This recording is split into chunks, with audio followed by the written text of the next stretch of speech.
Testing 1, 2, testing.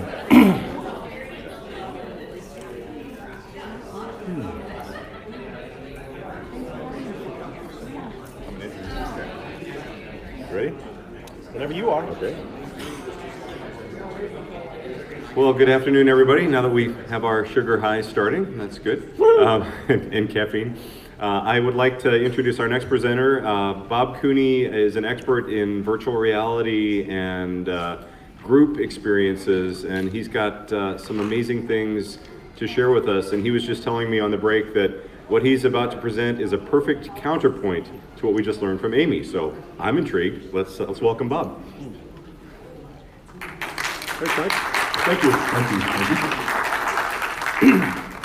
So, first of all, thank you to IMERSA for having me here, and I'm really just excited. This is all new content for me. This is something I've been working on for the last couple of years, and so I'm excited to share it with you guys for the first time, and yeah, I hope it strikes a chord.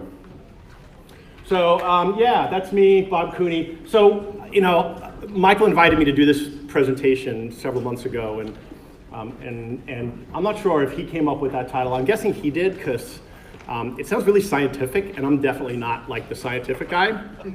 So applications for VR experiences sounds very technical.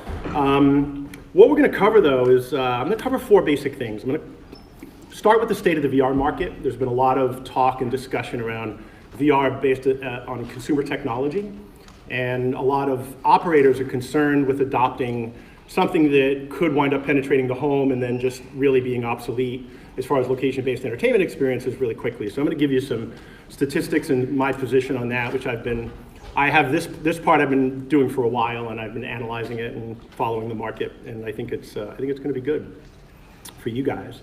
And then who are we designing for? I think that's an important question. There's big generational shifts happening in the world and on the planet, and they're having massive impact on location-based entertainment and other industries, and we're going to talk about that. And then we're going to talk a little bit about what they want.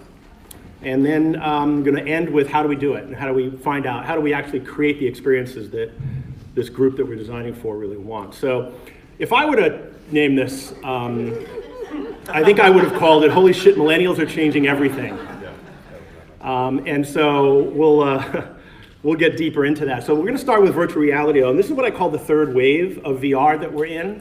And I've been fortunate enough to have been in this is the third wave I've been in. So in the early 90s, I started one of the first laser tag companies and partnered with a company called Edison Brothers in the US, which was a big operator of mall stores. And they started an entertainment division. And they acquired the rights to a product called Virtuality from a company called W Industries, started by Jonathan Waldron in the UK. And they brought, the game was called Dactyl Nightmare, and you stood in that giant pod with a paint bucket on your head, and you looked up at 8-bit graphics, and you'd turn your head, and then the game would go like that, and you'd catch up, and it was mind-blowing experience at the time, but just the technology way before its time. But we built actually laser tag and virtual reality arcades in malls in 92, 93, 94 together. And I remember sitting back with Andy Newman, who was the chairman of the board, and musing about the day when VR and laser tag would come together. And you could actually strap on a backpack and walk around a big room and be transported into a virtual environment. And that's actually happening now, which is 25 years later. And so I'm just blessed to have seen that vision, and I didn't have anything to do with that, by the way, so I'm not going to take credit for it. I just love the fact that I'm here to see it and play it and be involved in it. Then later, at the turn of the century, I helped start a company called Global VR, which was the first really successful VR video game. And the company invented a boom-mounted display. So the challenge with the headset and virtuality was it was really heavy. It would break your neck. And so what they did is they put it on a counterweighted boom, and it had 6 degrees of freedom, so you just stuck your face in it, and you could spin around and look up and down and all this, and it was amazing. And they sold thousands of them. They earned really well, and people love them. And you still see them in arcades almost 20 years later. Occasionally, I've seen them holding on. And then in 2014, with Palmer Luckey and Oculus Rift Kickstarter, kind of started the third wave, which is feeling a bit like a tsunami.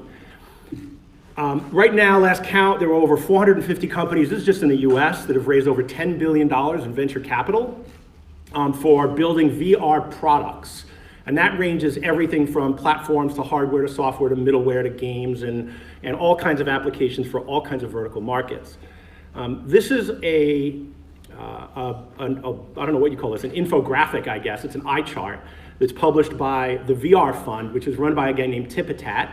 And if you don't know Tipatat, you should definitely follow him on Instagram and Twitter, because he travels the world looking and checking out every single VR thing ever known to man. And the man eats the most ridiculous food and takes pictures of it. Like, if it's not bolted down, he will eat it. So what is it called? Tipatat is his name. Tipatat, I believe. Okay, so yeah, right. Tipatat, yeah. And so, and one of the things I love about this is, like, the first column is location-based. And location-based often is an afterthought for lots of these new technologies that come out. And ever since he's first published this, you know, he's had location-based in the top right-hand corner, which I'm just excited about, because I think there have been a few of us who have been saying all along that VR is the place, that location-based entertainment is the place that VR should be starting. And what happened was, because of console games taking over arcade games and people forgetting the history of how games started, which was in arcade games, everybody just made the assumption that you could take this brand new technology and start it in the home. And I'll talk about why that's not happening and why that might not ever happen. So one of the things I do too is, I don't know if you're familiar with this tool, but it's called Google Trends. And I find it fascinating for trying to see how things are showing up in the zeitgeist. And so if you go to Google Trends just in your browser, you can type in any search terms and it'll show how they're trending over time, and then you can put in multiple search terms and graph them together to see how they compare. And so the red line here is for IMAX, which I figured would probably be the most popular search term for an immersive theater product. And then the blue line is virtual reality. And now this is all virtual reality. I want to qualify that. It's not just location-based virtual reality or virtual reality gaming. So it's all VR. But you could see the two spikes. The spike in the middle was Christmas last year, 2017. And the spike just closest to the end was Christmas 2018. And so you can see a year ago, VR and IMAX were trending at the same rate, which I find fascinating. But this last year, you can see that VR really dipped off. And I just wanted to say, I don't know if anybody else thinks it is, but I'm sure that that spike in the middle was when Emoji Movie launched at IMAX this summer. That has to be it, right? So, you know, this is the VR trend, and you can see that, you know, it's dropped off significantly in the last 12 months. And I went to CES this year, I go every year, and I find it's a great way to just understand trends and what's happening in the industry, just walking around. And last year, like, VR was everywhere. It felt like the VR show. And this year, you kind of had to hunt it down. It wasn't everywhere. I had to go find it in a little corner of the Intel booth or in a private suite and, you know, at the Westgate Hotel. And so it definitely feels like we've kind of entered the dreaded trough of disillusionment. So this is a concept called macromyopia, which I talked about back in the early 90s. I didn't invent it, but then Gartner co-opted it and called it the Gartner hype cycle, which is great marketing. But basically it talks about the fact that technology oftentimes captures our imagination, and we build up expectations that it can't possibly meet in the short term. But in the long term, often it exceeds our initial expectations. But it happens while we're off looking at the next shiny thing. And so VR feels like it's kind of hit that peak of inflated expectations, though. Big movie coming out the end of next month, Steven Spielberg's Ready Player One, which might show a little bit more interest in it, but it really feels like the industry is softening a little bit. And I actually think that's good news for location-based entertainment. So I also want to talk about what is virtual reality. So this is not VR. This is a cell phone on your face.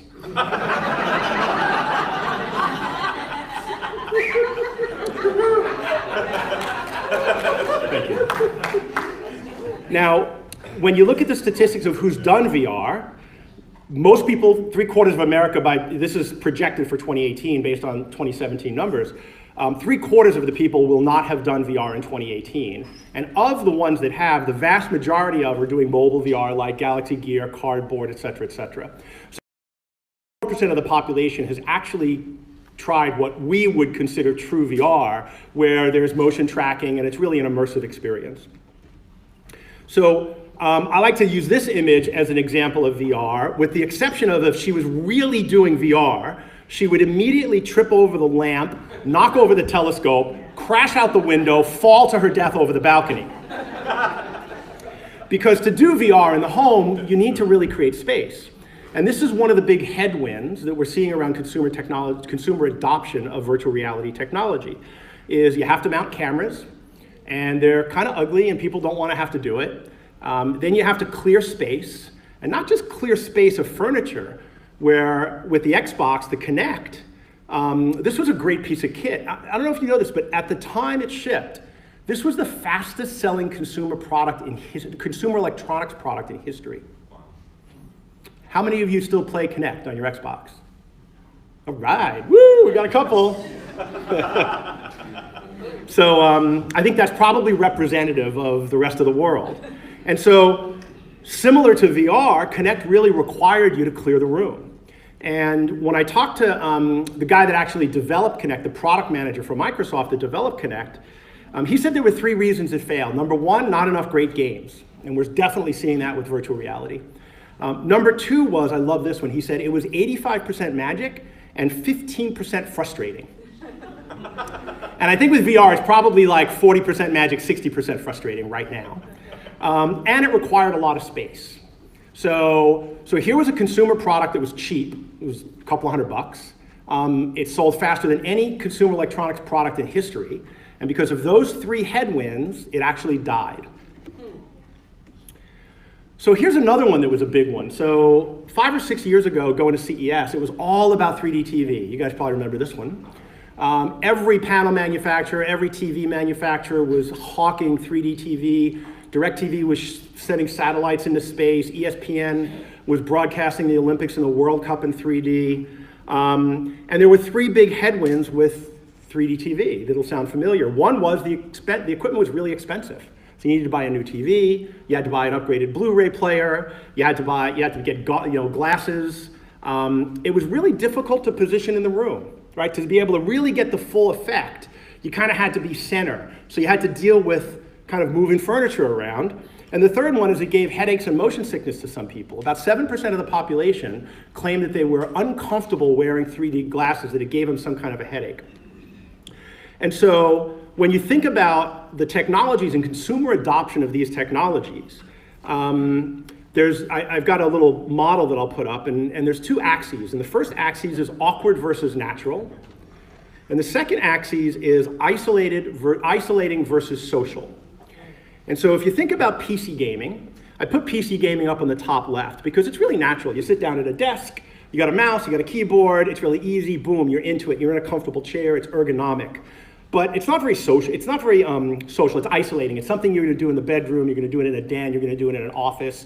It's not something you do in the living room with other people around you. It's really a solo endeavor. Though you're playing online, some people would say that that's social, and that is, but it's not physically social. It's not the social that we crave as human beings.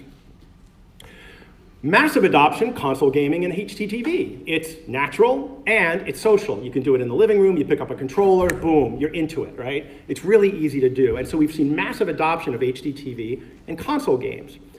VR is kind of in that bottom left corner, which is awkward and isolating, right? It's you're doing it by yourself, and it's really awkward. And you don't know if people are like laughing at you in the back, pointing, because you can't see what the hell they're doing, right? And then 3D TV was kind of the bottom right, and it still failed because it was social, but it was awkward. Just putting on the glasses was enough to stop that technology from becoming adopted. So when people say that VR is going to be the next big consumer technology, I fucking laugh out loud. I can't see how it's going to happen because I don't think you can change consumer behavior and consumer values. And that's what really this is going to be about. This whole thing's about values. We're going to get into that in a second. Now, there are some amazing VR experiences in out-of-home right now. So one of them is a company in Australia called Zero Latency, who I do some work for. And they've created big, large-scale, basically it's laser tag and VR combined. And it's amazing. And it's 2,000 to 4,000 square feet, 8 players at a time. And the cool thing about it is you can play with your friends and you see your friends as avatars. You see their names above the avatar so you know who they are. So you're there playing with your friends and it's really a great social experience. And I think that when we get into immersion, there's this notion of immersion breaking, but there's also this thing I call immersion dilution.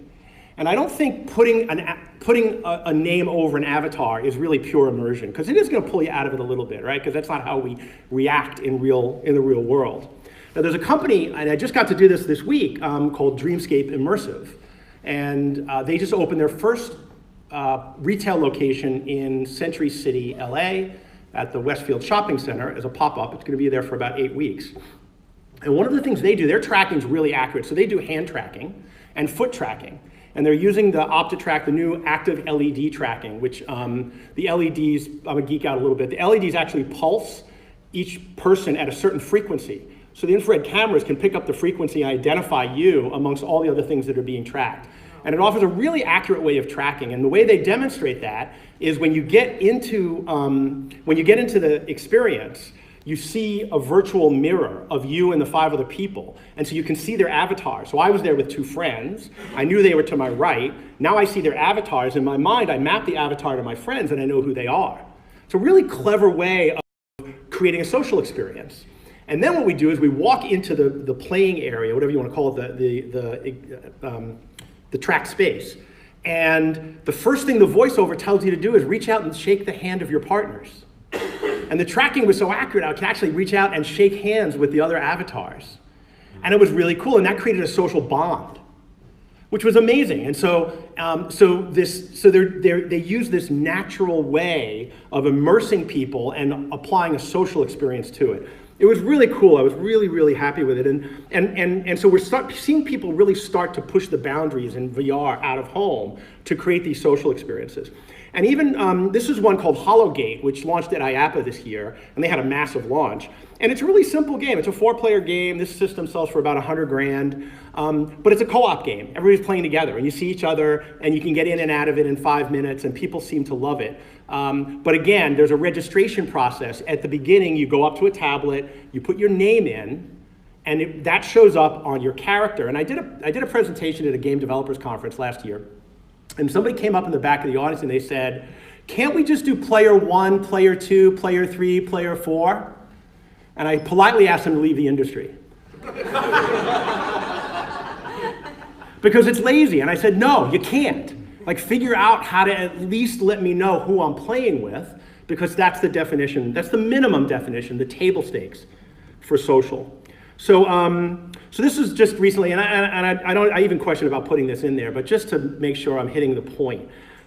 This is from Greenlight Insights. By the way, if you don't follow Greenlight, you should. They've got a great blog called immerse.io, and they exclusively follow VR, AR, AI, and immersive technologies as an analyst firm.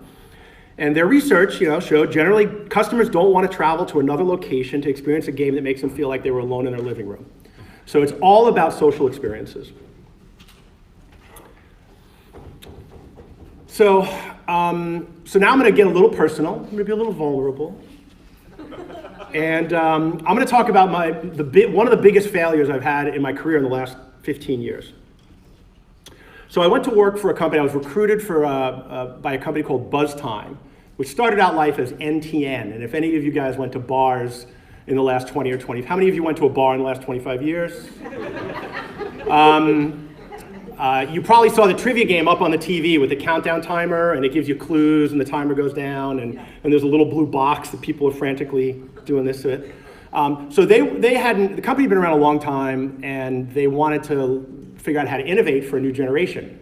Millennials were changing the bar business dramatically in the restaurant business, and they found that this blue box wasn't necessarily resonating with with an audience that was really used to touchscreen technology.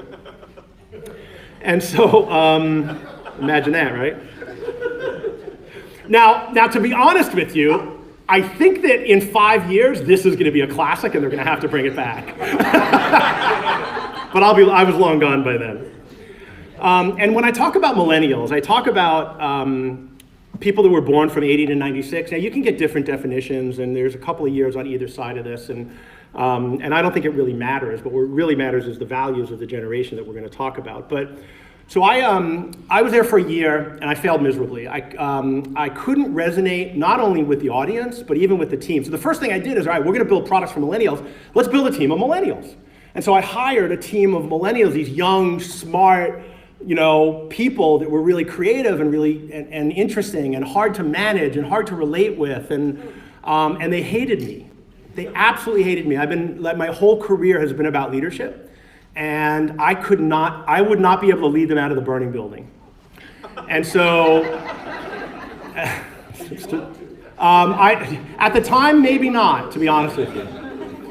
And so I resigned about a year, 14 months into the job. And when I took it, it was my dream job. I thought I prepared my whole career for that job. And so what I did is everything that a middle-aged man going through a midlife crisis would do. I jumped in my 1977 VW bus, and I drove to Canada from San Diego. And I started blogging about it, and ultimately that trip took me all the way to Australia, not in the bus. And while I was there, I met a woman named Kylie Savage. She worked for a company called Huddle, and Huddle is a human-centered design firm. And I was really interested in what they did, because when I was at BuzzTime, one of the things I did was I hired a company called Egg Research out of Boulder, Colorado, that did what's called ethnography. And ethnography is kind of observational research, watching what people do to try to find latent needs. And human-centered design goes a lot deeper than that, and I'm going to talk about that in a minute. But what she told me was really about how to figure out what people really need, not what you think they need. And so I came back and started thinking about it and researching it and pondering it and really getting into the millennial state of mind. And so now I definitely would lead them out of the burning building. I would not leave until every one of them were out, because I think I get it. So millennials are the largest generation on the planet right now, and they're about to enter their peak earning years. So over the next 10 or 15 years, they're going to be driving the planet. And we'll just leave it at that for now. Millennials spend money more freely than other generations. They spend a lot of money on restaurants. They spend a lot of money eating out at bars. They drink a lot of craft coffee and craft beer. We all know that. But their values are different. So I'm the last of the boomers, 1964. And our values were work-centric and financially focused. We were living the American dream: work hard, make money, spend more than we make using credit cards and debt to buy happiness and keeping the economy chugging. We promoted inherent consumerism, which has not been good for the planet. We were focused on finding a spouse and building a family and having 2.3 kids that we could not afford to send to ever escalating colleges. And that was the boomer generation. And millennials have very, very different values. Their value set's very different. And every generation has a different value set than the one before it, right? But this one feels, that's just the way humanity works, this one feels really different. Millennials value meaning over money and community over self. And most importantly for everybody in this room, they value experiences over possessions. So I'm going to give an example of a millennial value that you might not understand. So one of them is, they grew up during the Great Recession. And that formed a lot of their belief structures. One of those is a deep distrust. Millennials are the most distrusting generation in our lifetime. Only 19% of millennials agreed with the statement, most people can be trusted. And that's half as many as baby boomers. And this is what happens when you grow up while your family and friends are losing their jobs and their homes. Imagine, and maybe you're young, some of you are young enough to know this, to not have to imagine, but for the rest of us, imagine you're a vulnerable kid and your parents are stressed out about being able to support their family. And maybe there's been layoffs at dad's work. And maybe your neighbor your best friend his family lost their home, they had to move across the country to get it because dad got a job somewhere else. Or maybe one of your friends had to move into your house and sleep on your couch because his family lost their house and they had to move into an apartment if there wasn't room for it. Kids need to feel safe. It's the base need of Maslow's hierarchy. Food, shelter, personal security. Internet. That's the very base need. I thought about putting that up there, but I thought this was too serious a moment, but thank you. Wi-Fi's on there. So kids growing up in an environment of fear and tension, watching friends and family suffer, is it any wonder that they're distrustful? Now, if you can understand that, if you can even for a moment put yourself in a place where you can feel what they might have felt, that's called empathy. Congratulations, that's a good thing. Because it's an incredibly powerful tool. And in fact, it's the tool that human-centered designers use to understand the values and innate needs of a customer.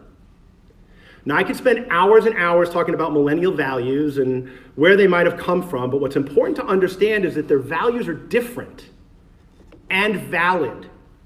We can't just dismiss them because they're not ours.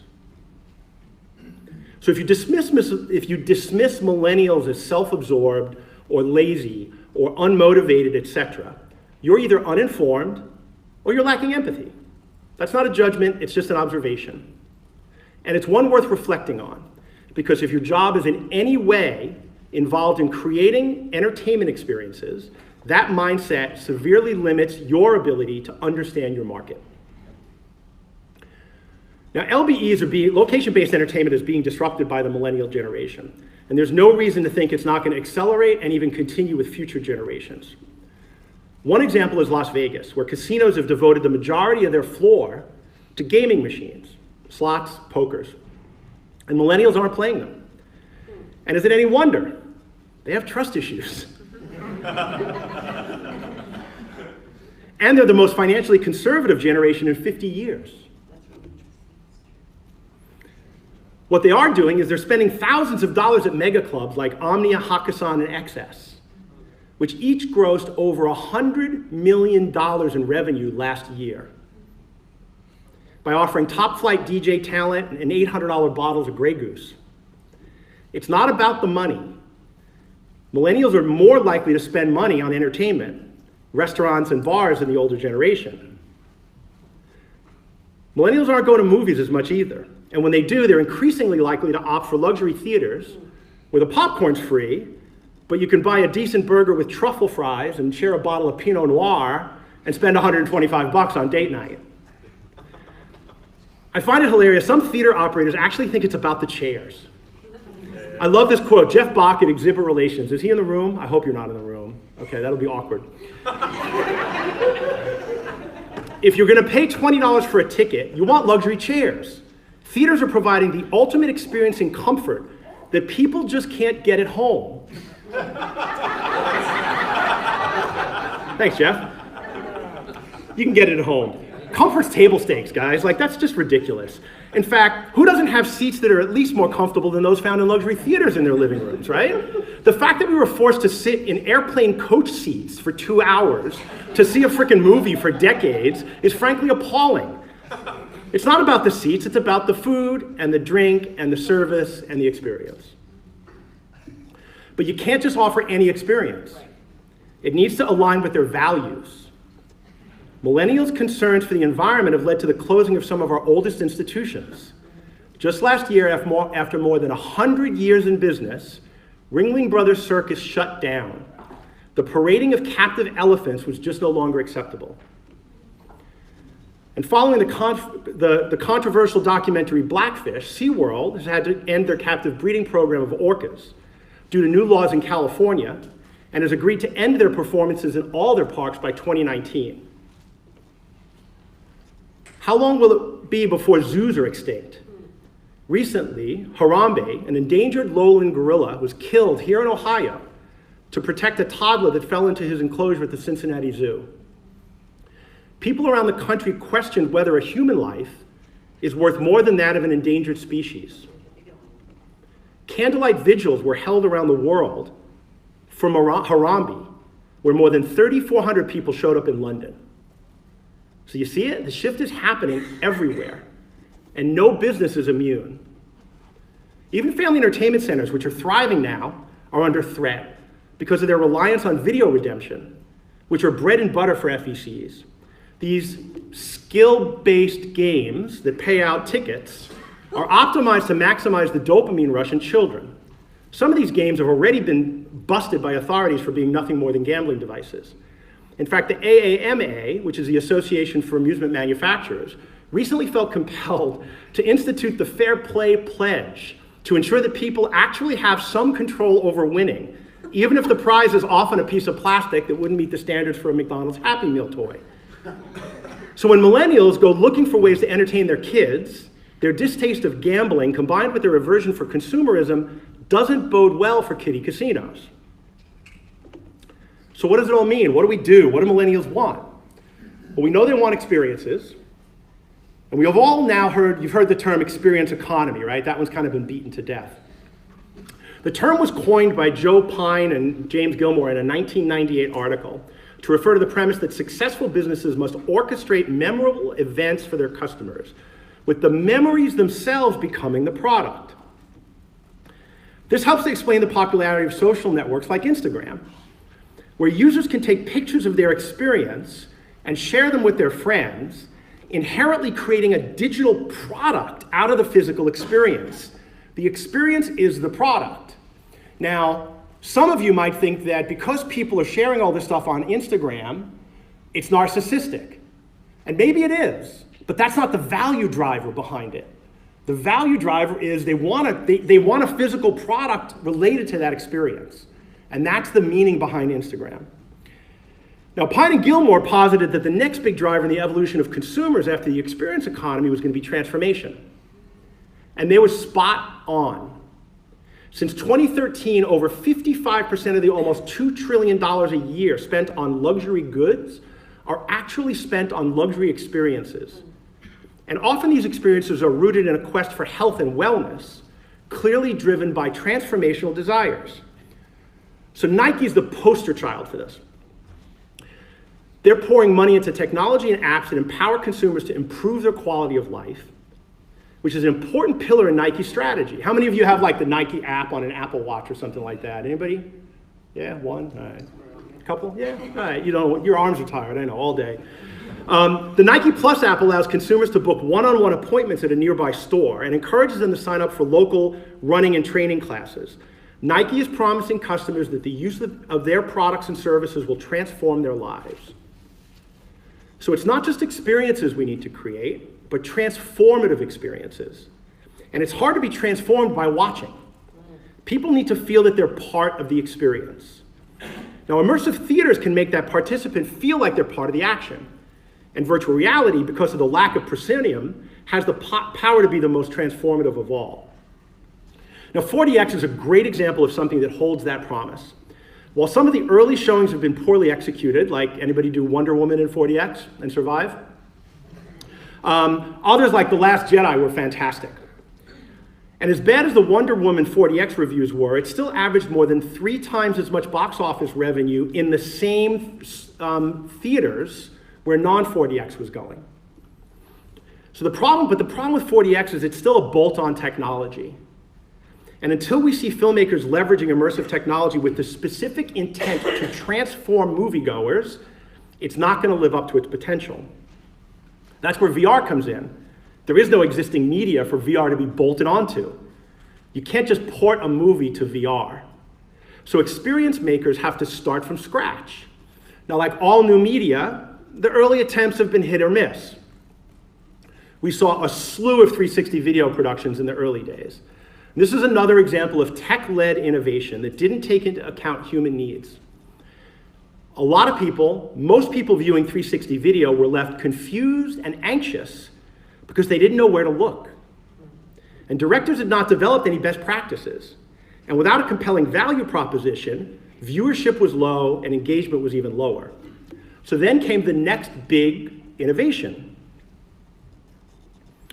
180 video. Sometimes less is more, I guess. So this is what happens with tech-led innovation. We get so focused on the technology that we lose sight of the needs of the customer. So just this last week, I went to the premiere of 3 new VR short films created for the Positron Voyager platform. It's a 360-degree motion-based seat that gives control to the director so they can automatically position the viewer where they want them looking. It removes the need for the viewer to think about where they're supposed to look, which can actually diminish the immersion. The subtle motion also added to the experience of feeling a movement without it being jarring or disruptive like 4DX can be. To me, it provided the first compelling reason for filmmakers to create 360-degree video. Now, none of the 3 movies in LA really capture the emotion that's needed to be transformational. But we know it's possible because of what's taking place in other fields of study. Virtual reality is being used to successfully heal trauma. It's helping overcome phobias. It's successfully treating PTSD for returning soldiers. It's even being used to reduce phantom pain in amputees. VR is so immersive that it can change people's belief of what's possible. And that suspension of disbelief is what storytellers and filmmakers have long sought. And it's now possible with virtual reality. If it's done right, VR holds the possibility of transforming guest experiences by creating empathy between the viewer and the subject. But it's really hard to create empathy for a character in 20 minutes, which seems to be the limit now being imposed by budgetary constraints, creative vision, lack of comfort of the equipment, or just plain courage on the part of the filmmakers. But that's going to change over time and with more money. A compelling VR experience can absolutely be transformative, but only if the experience creators have a solid understanding of their audience's values. Mark Thurston, author, psychologist, and faculty member at George Mason University Center for the Advancement of Well-Being, wrote, "Values and ideals are the starting point for any personal transformation process. Nothing is more important than to have a clear sense of core values. It needs to be something that really has meaning." But instead of designing for values, what do most of us do? We design focused on technology, which kind of makes sense because we find it interesting, right? We're all fascinated with tech, especially those of us in this room. But here's the problem with that. Futurist Ray Kurzweil built models that show that we're doubling the rate of progress every decade. The 20th century was like 25 years at today's rate of change. In the next 25, we'll make 4 times the progress that we saw in the 20th century, and we'll make 20,000 years of progress in the 21st century, which is almost 1,000 times more change than we saw in the whole 20th century. So when you design for technology in times of great change, the innovations are fleeting. And we see this in our consumer electronics, right? How many of you have an anxiety over tech purchase because you know as soon as you buy it, it's obsolete? And that's just going to get worse as the pace of change in technology innovation escalates. When you design for human values, those change much more slowly. It takes decades, as we're seeing now, generations, for values to shift. So our innovations can last, which just yields better return on investment. So you can either be on the hamster wheel and innovate for technology, or you can innovate for values and build something really enduring. Now, if you innovate for values, but utilize technology, you get Topgolf. It's a great example of innovation that uses technology, but isn't technology-led. In fact, if you're not a technologist, you wouldn't even know there's tech involved. They've embedded RFID tags in the golf balls to track if a player has hit their intended target, and then awards points for it. But they don't call it RFID golf. They call it Topgolf. And the reason people go is because it's incredibly social. More than 70% of the people at Topgolf don't identify as golfers. We need to create meaningful, transformative experiences and stop talking so much about the technology behind it. My friend Kevin Backus from David Buster's at the Foil Conference last year made a great analogy. When arcade games use rear projection screens, we didn't call them big screen games. They were Daytona and Prop Cycle and Alpine Racer and Time Crisis and House of the Dead. The screen was just enabling technology. And that's all that VR is. And if we get it right, it will enable transformational entertainment experiences that can actually change people's lives. So I've just written a white paper called Innovating for Millennials, a Human-Centered Approach for Location-Based Entertainment, which you can download on my website for free, that goes into a much deeper dive into the human-centered design processes that are used to pull out the values and innate needs of a population, of a customer base. It's really, really powerful stuff. It's based on ethnography and cultural anthropology, which has been around for hundreds of years. So I thought it was kind of the exact opposite of the AI approach, which is using computers to do it. And until computers learn how to have empathy for people, I actually believe that people are the best people to design experiences. Now, I'm not saying AI can't be used for integrating big data to find trends and to figure out maybe who your market should be and look at that. But I think certainly allowing AI to design experiences, I don't see how they can create empathy. And I think empathy is what changes people, and that's what people want. So I also have a couple of workshops coming up, shameless plug, in March. They're on my website as well, that are full-day workshops on human-centered design. And I'd love to see any of you there. And on behalf of my partner, Kylie Savage, who's taught me an awful lot about all of this stuff, I want to thank you and entertain questions.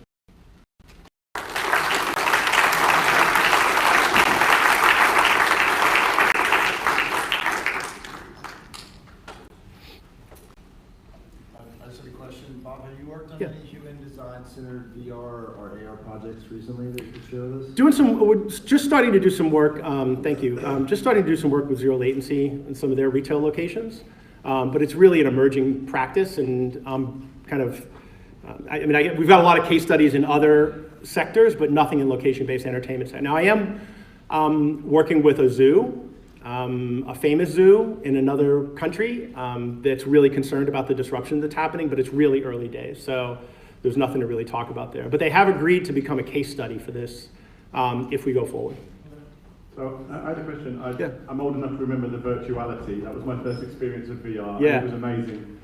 Very heavy. I think Yeah. it was £7, the headset.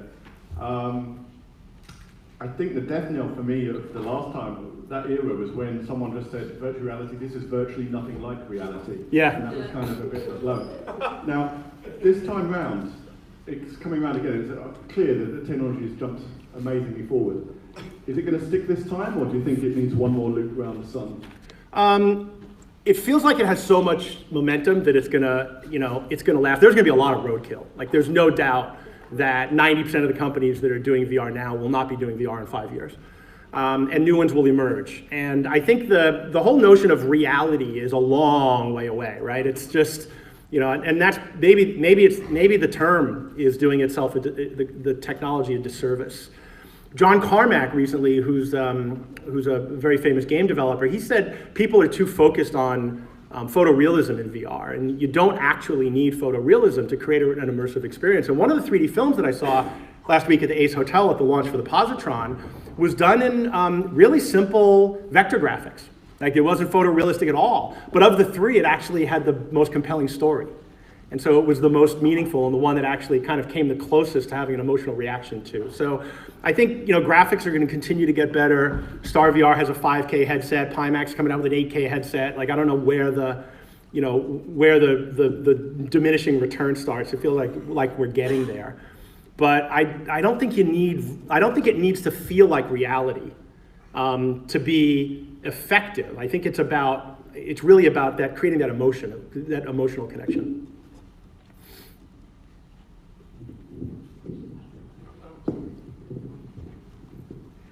Where do you see the future for dome storytelling? Yeah. I was one of the kids at the Coachella Dome last year. And I thought it was fantastic. I don't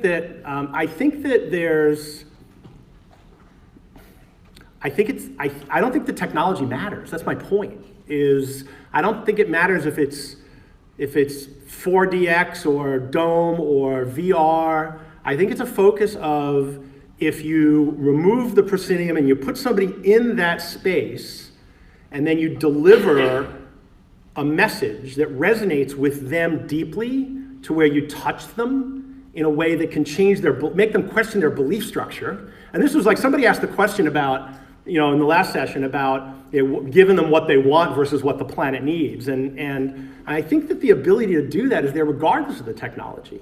But I think filmmakers and experience makers need more money and more courage to do it, because it's being done in these like really short snippets, and I don't think you can build that level of empathy in 10 minutes or 20 minutes. I think you need feature-length stuff.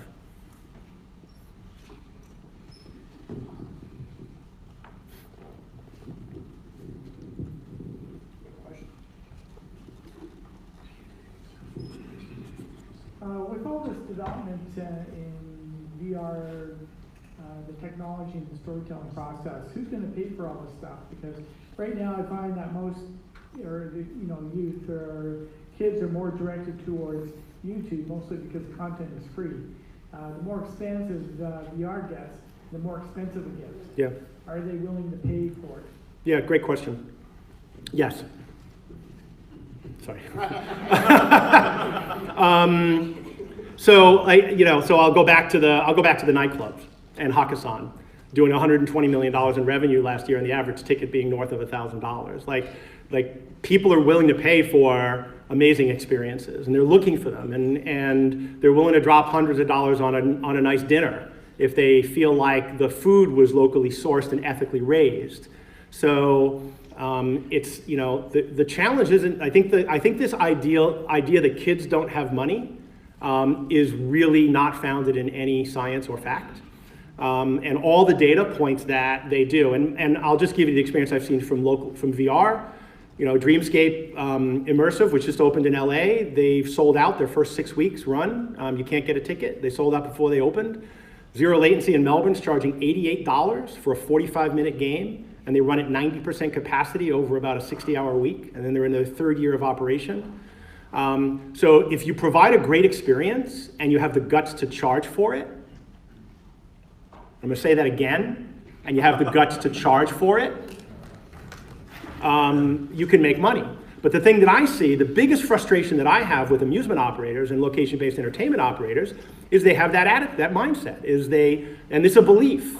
And part of that has been around providing value for so long. We've been in a value industry, right? $20 for all you can play, and we're thinking about the cost of a family for four because we're trying to compete with Disney as a local vacation. And the way I try to get operators to think about virtual reality is go to a casino and look at the size of the casino floor versus the size of the VIP room.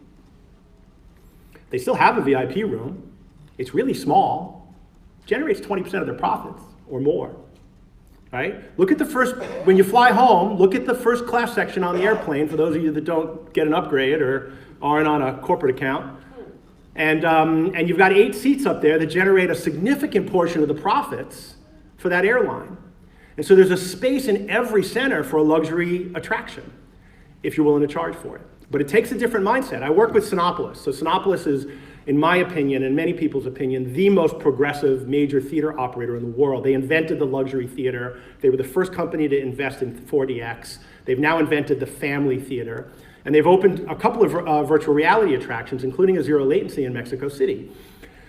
And they're undercharging. And I've had conversations with them, and they've said to me, Bob, we know. We're afraid. That's a quote. Smart guys running a 9-figure business, and they can't get out of their own way. So it takes courage, but you can pay for it. Good question, thank you. Another Dome question. I don't recall you mentioning interactive. I'll repeat the question. Okay. Yes, I don't recall you mentioning interactivity in your talk in domes. Yeah. Specifically. Yeah, I remember in early 90s, United Artists Theaters, back when they existed, did an experiment with interactive theaters and film and branching storytelling and stuff like that. And again, that feels like a tech-led innovation to me. I don't know why. I'm not sure what human need that's fulfilling. That's just my personal opinion. I think that as technology becomes more available and more cost-effective, we're always looking for ways to apply technology. But I'm not sure people really they're in charge of their lives. Like, life is a giant story, and we have full agency over our lives. And we want to be entertained. We kind of want to escape that a little bit, I think. And so, do I really need to drive the story? I don't know if I don't know. I'm dubious about that, and that's why I don't really talk about it much.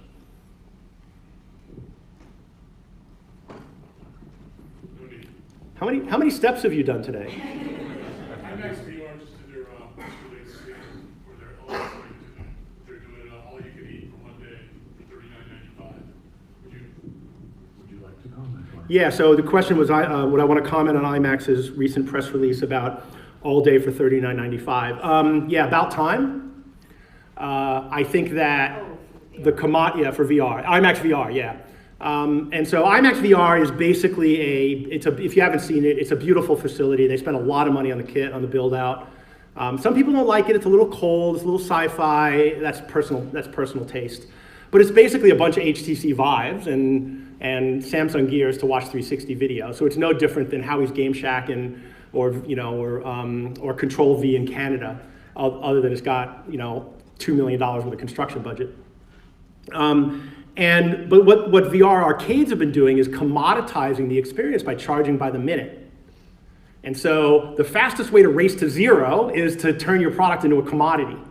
And so I think VR World in New York's done a great job of doing an all-you-can-eat, having a broad selection that keeps people busy. They've developed a queuing system that's really buggy and terrible, but it's a good idea.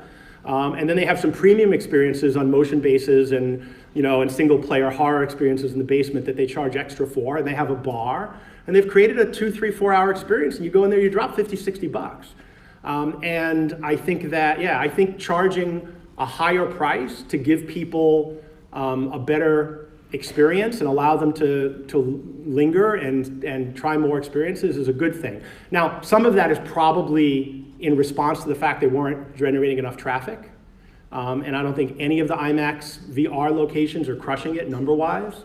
I think that some of that is, like we're promoting VR. People don't give a shit about VR. Nobody cares. Nobody cares about VR. And so as long as we're selling VR, no one's gonna show up. So that's the problem. Yeah. All right, I think this will be the last question. Make it a good one. No pressure.